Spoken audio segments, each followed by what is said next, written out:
Hello and welcome back to the inaugural set of podcasts here from the Australian Curriculum Studies Association, also known as ACSA. We're an organisation that sets to provide that national voice on curriculum matters and to really engage in pedagogical discussion and to debate things that are happening in the educational world of not Australia, but across the world. Now, this is our first set of podcasts, and it looks at the experience of our wonderful ACSA board members and how their educational journeys came about and what the future is looking like for them. I'd like to begin by acknowledging the traditional owners of the lands and waters of which we choose to work, to learn and to live. We pay our respects to their elders past and present and thank them for their continuing contributions to the education of all learners across Australia. It gives me great pleasure to welcome to this ACSA Insights, Jonathon Carpenter. Welcome, Jonathon. Hi, Jenna. Now, Jonathon is currently the treasurer on the ACSA board and plays a key part in helping us shape the strategic vision and the reach of the organisation. He has extensive experience, both locally in where he lives in South Australia and also overseas in Indonesia. He's held various leadership positions in those places. Now, he has a wealth of information skill set, specifically in supporting middle leaders to enhance the culture and development of community in their schools. And he has a background in middle and secondary education himself. He leads by example by continuing to learn. He's currently completing his Masters of Educational Leadership. Right, Jonathon. So I think we'll get started with question one, because this is always one of my favourite ones, because we look back, I suppose, where our educational journey started from, and we've got our own experiences as we go into it, having been at school ourselves. And I was talking this morning with another board member about, they're sort of very much those early years are often when we cement what it is that we want to do. So for you personally, when did that motivation start and what kind of gave you that motivation to go and enter the education sector? Great question. Well, it's interesting. When I first looked at opportunities for work outside of school, I thought, well, I've got too many sort of ideas of what I'd like to do. Originally, I sat down with the SATAC guide of university courses and thought I'll just start highlighting the jobs that I'm interested in. And when I'd gone through the first 2 pages and highlighted with my highlighter way too many jobs just in the A's, I realised, this is probably not the best strategy to go through. And it was at that point that my dad had said to me, well, look, you're doing a lot in your spare time through your local church and through connections with other organisations supporting children and youth. Have you considered teaching? And to be honest, I thought anyone who studies to go back into a school after completing school has lost their mind. Who would do such a thing? But it was interesting. As I pondered on that more, I thought, I really do get a buzz out of seeing young people feel valued and to grow and learn. And I got a real buzz when young people had that sense of aha moments, or they learned something or achieved something that they thought was impossible or that they couldn't do. And so coming alongside and encourage them to do that would actually be an incredible privilege that would really, be something I would love to do. So, I started off sort of wide-eyed, bushy-tailed, going, how's this all going to work out? And having worked with a whole range of different professionals in different locations, I've realised actually great teaching can look very varied. And it's important for there to be different personalities, different approaches, different styles, because each learner is unique and some students will connect so much better with a different teacher. And so, looking at the strengths of teams and having variety in those teams has been something that I've been privileged to see and be part of. And also being able to continue to learn as an educator and realising there is no point at which you reach where you've eventually, you know it all or you've understood it all, but there's always opportunity to grow, always opportunities to improve and to support those around, whether they're staff or students, to do the same, I think makes education quite a remarkable career. Yeah, I certainly do. And do you know what I love, John, when you're talking about it, is just you're kind of seeing that as a vocation, but your passion for helping others. So I love that, you really, it comes across very strongly that you want the success of your students. And it's very much, that's how it's driven through you. I didn't hear very much the I, it was very much what others do. Even when you're talking about the teams that you lead, it's about the success of the team. So my next question is actually, I think, going to be quite difficult for you because I really want you to reflect on what's your personal achievement in your educational career so far. Hmm. Yeah, that's a great question. I think getting to know yourself better, where my strengths and weaknesses lie, and Yeah, I think early on my attempt was, okay, well, I've got areas of weakness here, here, here, here, and here. I need to turn them into strengths. That was my yeah, way of thinking and to work through that. And I think probably the greatest learning that I've had is that, well, I can't be all things to all people in all circumstances, and I can't be a master of a whole range of different yeah, areas. Not to ignore areas of weakness, but to accept there are areas that I can invest into and grow and strengthen. And then there are some areas that this might not be a strength for me, and that's okay. And to grow in those areas of strength. mm, And one of the really helpful tools I found with that was an Arrow leadership course, which mm, talks about the different profiles of a leader and through assessments and yes, gathering feedback, a whole range of different tools, able to sort of map out and I guess quantify or classify where areas of strength are. So for me personally, I think that's been an area of growth, yeah. but one that I want to delve into and grow in more. Yeah, well, that's it. I think it's quite a beautiful segue to the next question because, you're kind of identifying that you are such a self-reflective person. And I don't think in general that's a really difficult concept for most people. And, you talk about that early years, and I was talking about very much when I remember first graduating as a teacher, self-reflection appeared to me to be critical in the sense that the people around me, I didn't, were giving me advice, but was that kind of that trust relationship to ask for help, to seek to be better. And I think in the early stages, you do have that little bit of imposter syndrome of, I don't want people to know that actually I don't know everything. I don't want Absolutely. to give that impression away. So yeah, I suppose Yeah. you're a perfect example of, that strength in self-reflection. And guess, is there anything in an example that maybe you think, oh, if I'd redone that again, would I have approached it differently? Or maybe the techniques that you use to reflect and think about how it might change next year or whatever it is. Mm. Yeah, well, one situation comes to mind. I remember being in a classroom as a student, and I think it was sort of early primary school, and the Yeah. teacher was struggling to get a VHS tape and the TV working. And I remember the teacher being very honest with the class, saying, "Look, I'm not very good with this type of technology. Is there someone in the class who'd be happy to help?" And what it did was create an opportunity for Mm, there to be people to step up into that space. yes. And I think very early on in my leadership, I wanted to try and help people and solve problems and fix Yes. Yep. situations. But actually, sometimes the best approach in leadership is acknowledging that there is a challenge or a situation that needs to be addressed. And rather than rushing into that space to fix or fill that gap or solve the problem, to present to the team, look, we've got a challenge here. What are your Yeah. thoughts on this? And it's amazing. You can get someone who may not have put their hand up in a scenario if they saw someone else acting quickly Hmm. to solve or fix the problem. But turning it around and going, well, this is actually an opportunity, not a problem to be solved, but an opportunity for learning or for growth or for Yes. innovation or different thinking.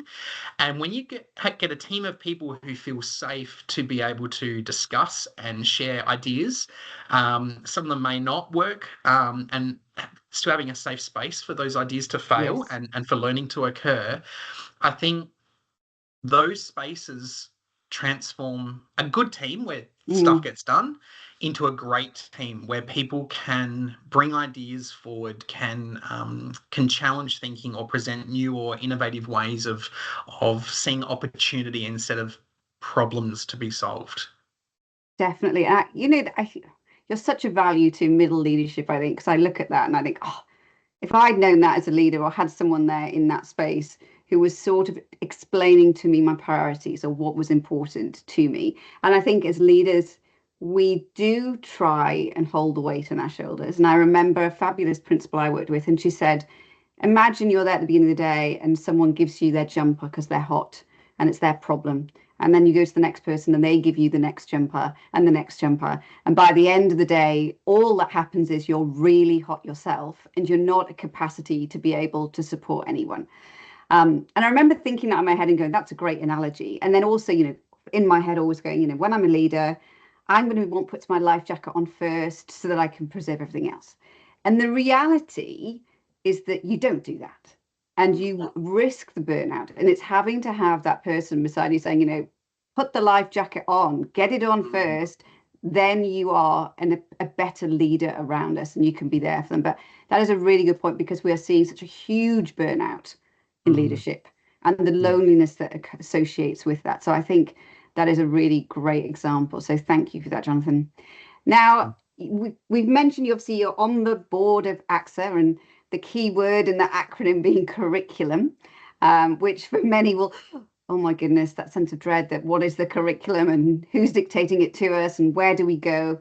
But for you personally, how do you view curriculum, especially when you're in that teaching space right now?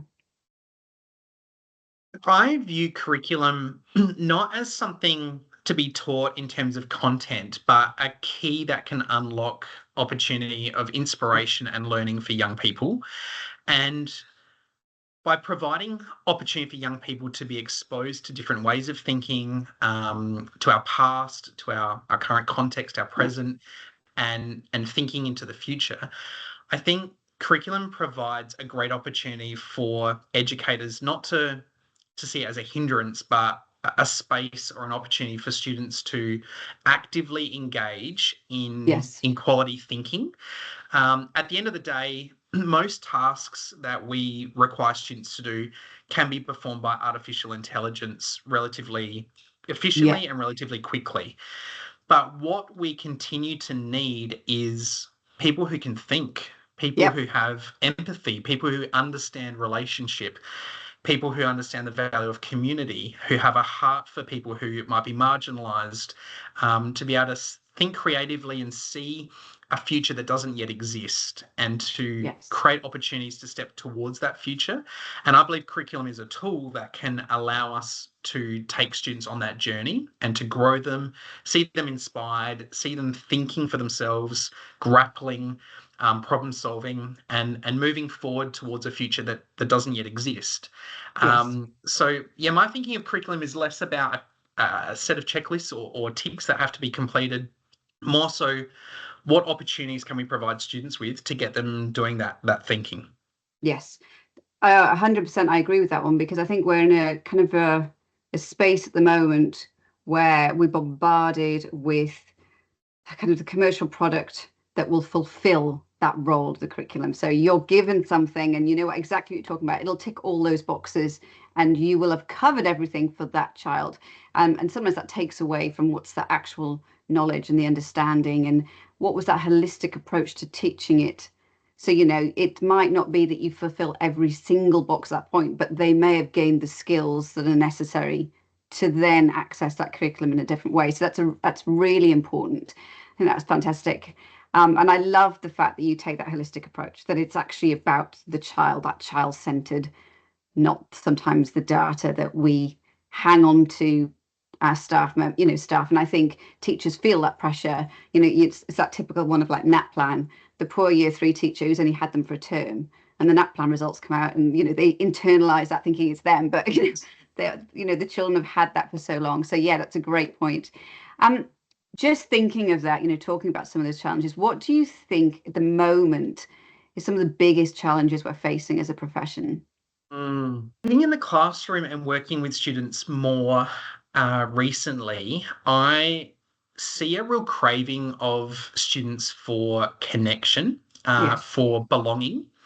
And I think in a high-paced world that is interconnected with technology more than ever, I actually think loneliness is probably one of the biggest that we we don't see. And it happens for staff as much for students, where you've Yes. got staff who are well-meaning, hardworking professionals pouring huge amounts of energy and time into their profession by trying to meet the requirements that are needed in their roles.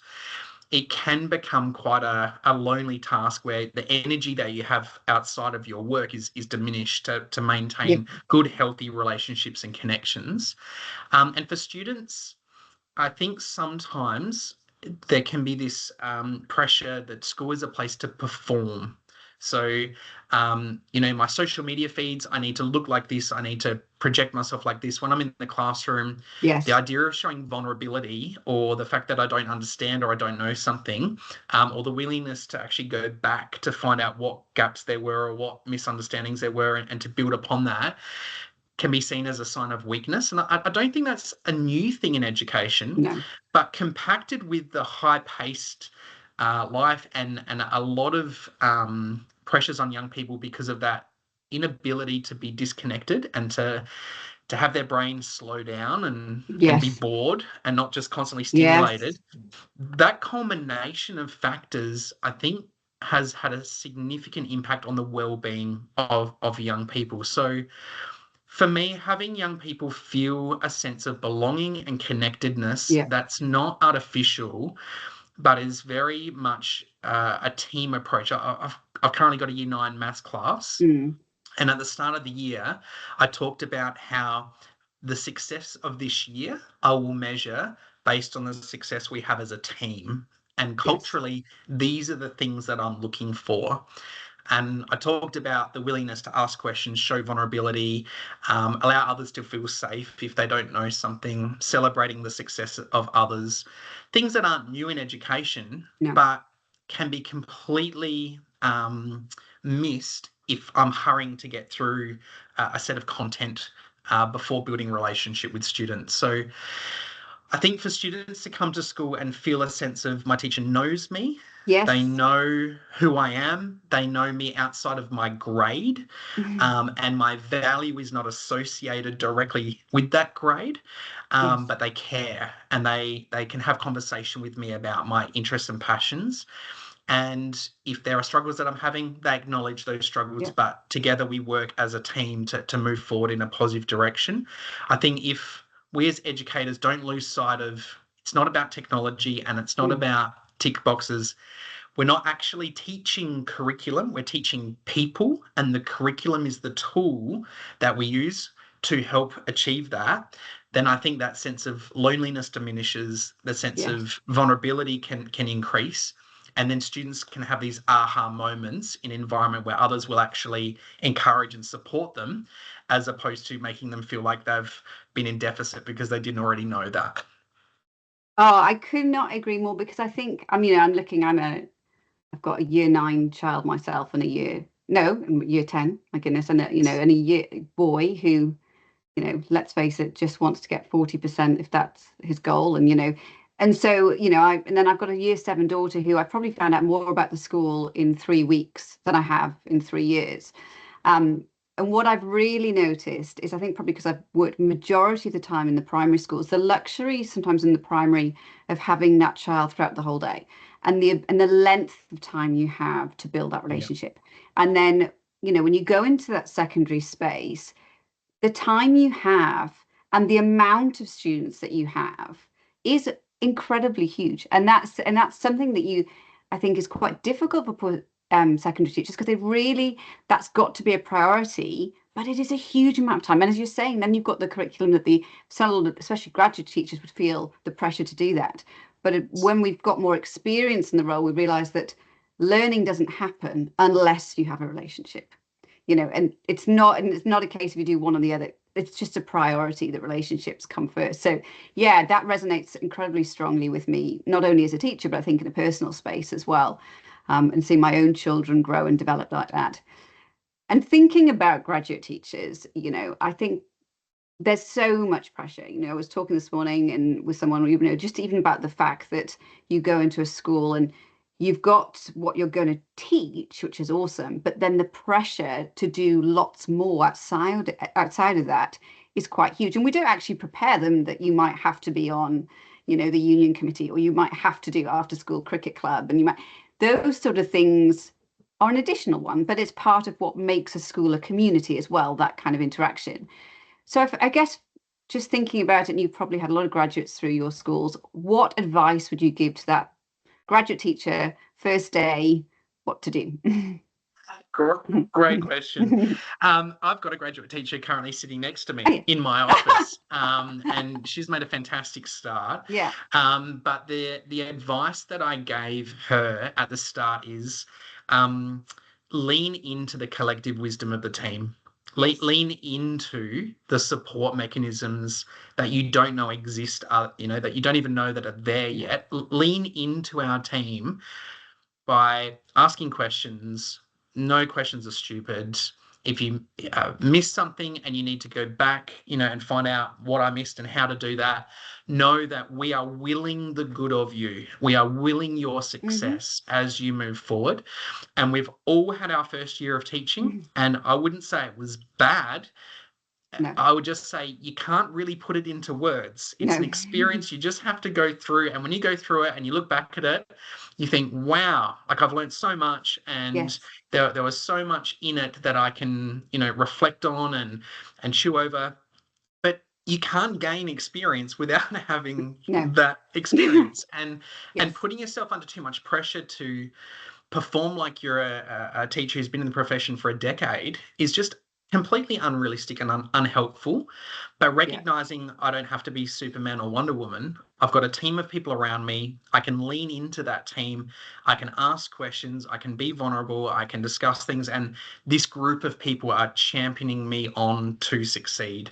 I think that's the sort of school environment that you want to be part of. Yeah. And I think that makes a significant difference in having a young teacher or a graduate teacher, sometimes not young, sometimes coming from another profession, but someone who's new to the profession, feeling like I can do this, not because I have to be perfect and get everything right all the time, but because teaching is one of those roles that there's no end point to it. You can't, it's not the factory where we've filled up every item in the box, we've posted it and we're done. There's always more that could be done. There's always things that could be improved or done better. So where do you actually find satisfaction? And how is that done in a healthy way that allows the teacher to perform at their best and the students to be at their best in a way that's real, that's not just trying to put on a mask and pretend that everything's easy. So my advice to a young graduate is always lean into the strength of your team and seek the collective wisdom that your team has. And you'll learn as much from people's mistakes and your own mistakes as you will from successes, sometimes more so, but not to feel like you've got to do it on your own or reinvent the wheel or, pretend that everything's fine and easy. Yes. That's lovely, because even when you were talking about that, I'm reflecting myself on my first year of teaching and looking at it. And I remember feeling that amazing sense of pride that when I closed the door, these are my children, and there wasn't there wasn't a supervisor behind me or the extra teacher, these were mine, and I was going to be able to do it, not my way, but that kind of element of having that sense of achievement that you got to that place, that you were given the confidence to go off and have a go on your own. But I think you made that lovely point as well about that loneliness that can happen for a lot of graduate teachers if they don't, lean into that support network. And, that's, you do think at the beginning of your career, not that you know it all, but you kind of, I've trained for this, I'm all set.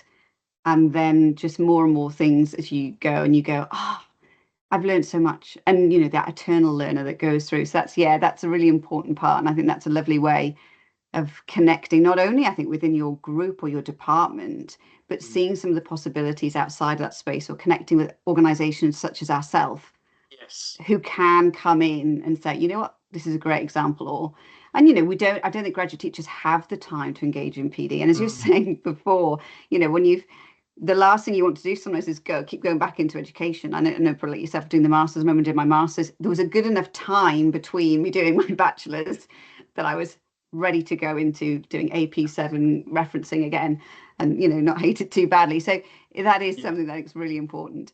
Now, you are such an optimistic person, so this actually shouldn't be a tricky question for you at all. But I think we're looking for the future.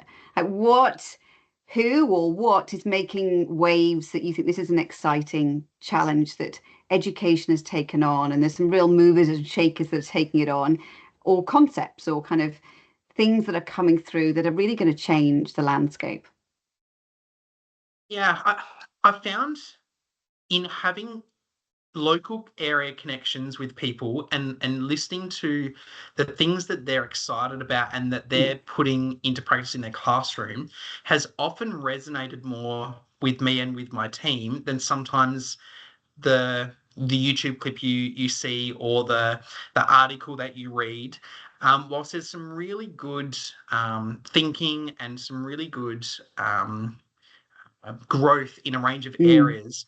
What I'm finding is sticking more is when local teachers are connecting in local ways about what's actually working for them in their classroom at this moment. Yes. So for me, when I got together with some other maths and science teachers recently, and they just shared some little things that they were doing in their classroom that were promoting a sense of student agency around, buy-in into the classroom. So letting the students know, look, this is not going to be for grades, but we really want to grow in these particular areas. These are some activities that I've got here.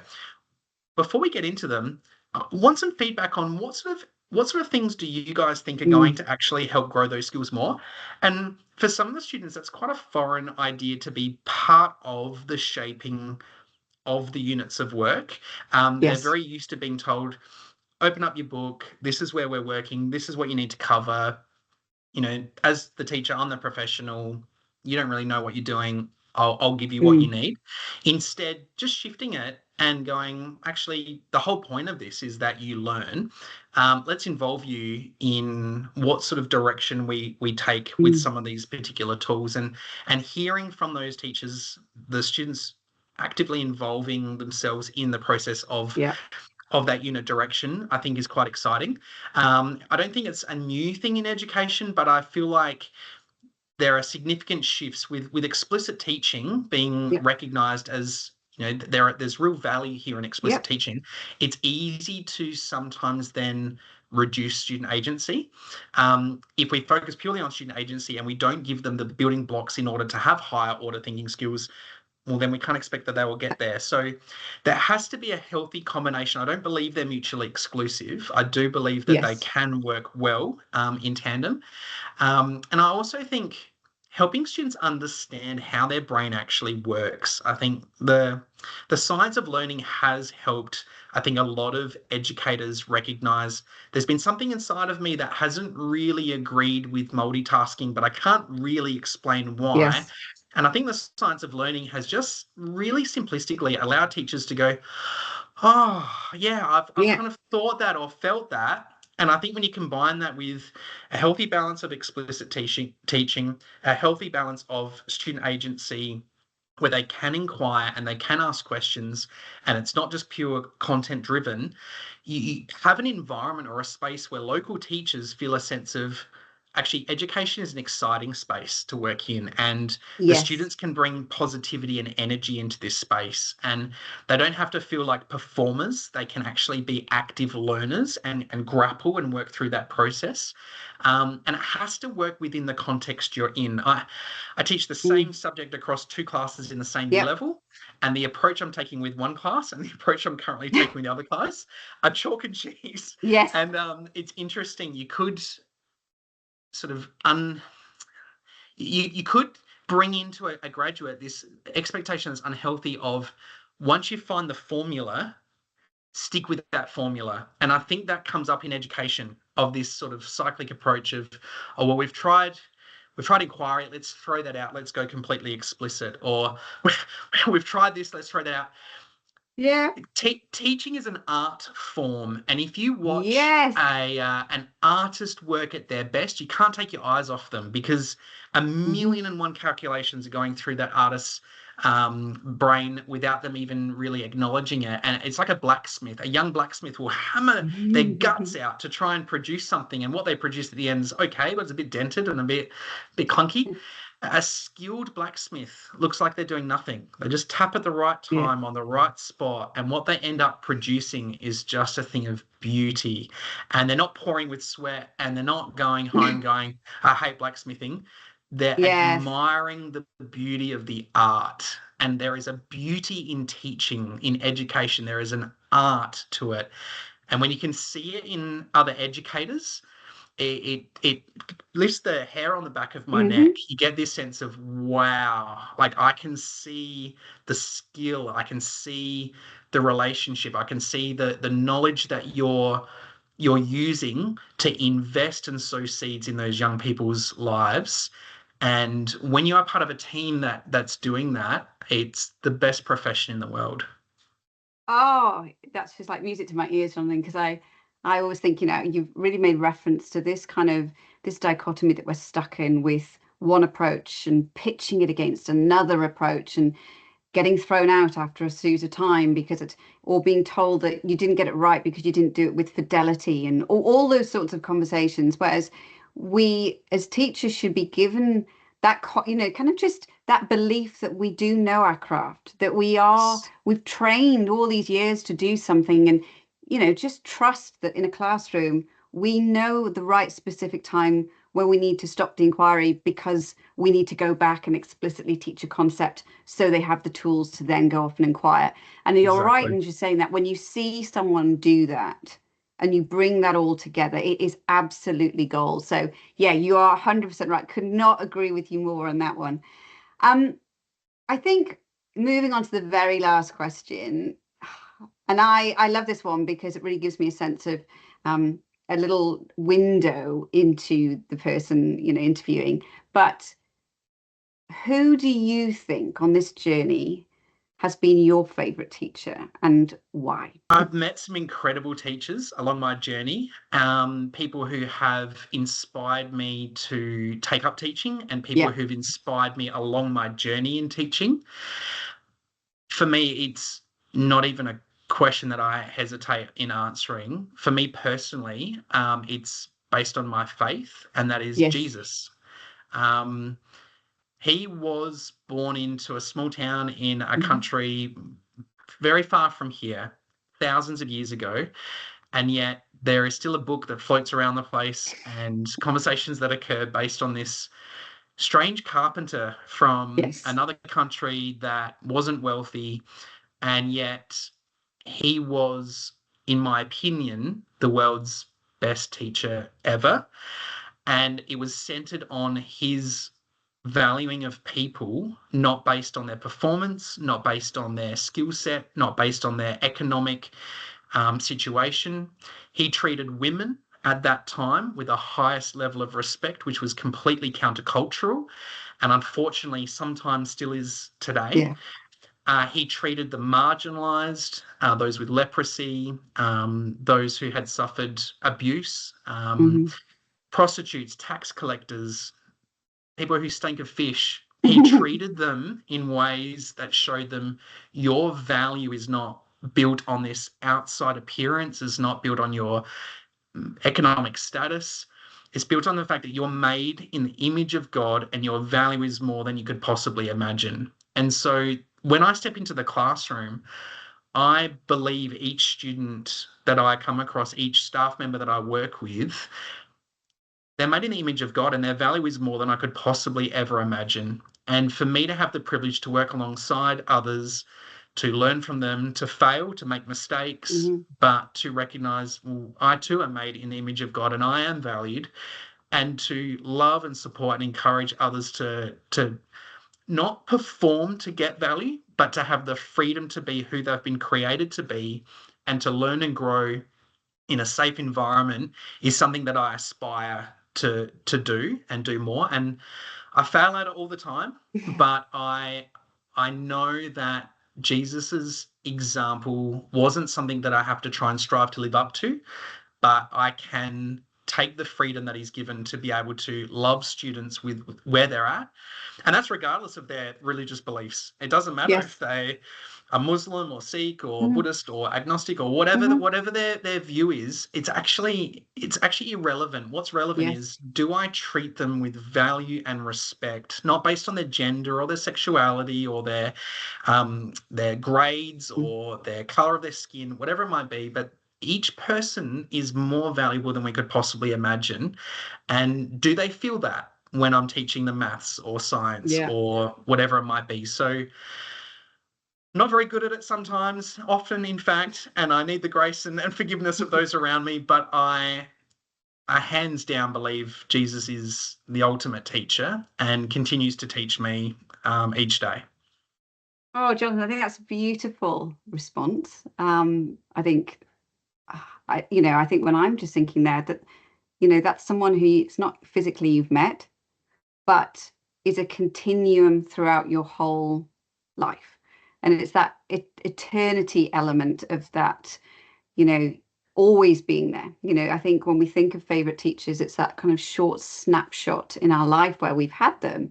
And I think I talked before with someone, they sort of said the pride they had in going back to that teacher and telling them what they'd achieved was huge. But I think in your case, the fact that you feel that teacher is with you throughout and is never leaving you, and has always got your back. We talk, that's someone who is behind you, and the reasons maybe that they are your favorite teacher is because they understood you and they got you and they championed for you. And I think in that case, that all makes a lot of sense, especially in regards to your faith. So thank you very much for that answer. That was lovely.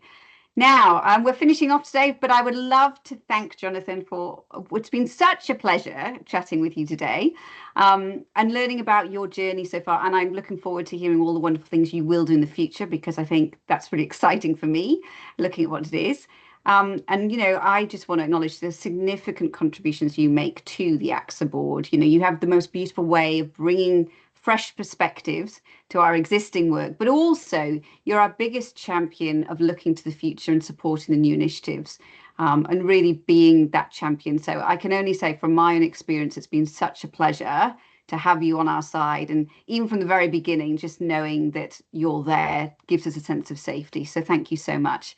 Now, to you, the listeners, if you would like to know more about Jonathon's work, do drop us a line or click in the comments below. And we really look forward to hearing from you soon and hope you can join us again next time. Thank you very much for listening to ACSA Insights.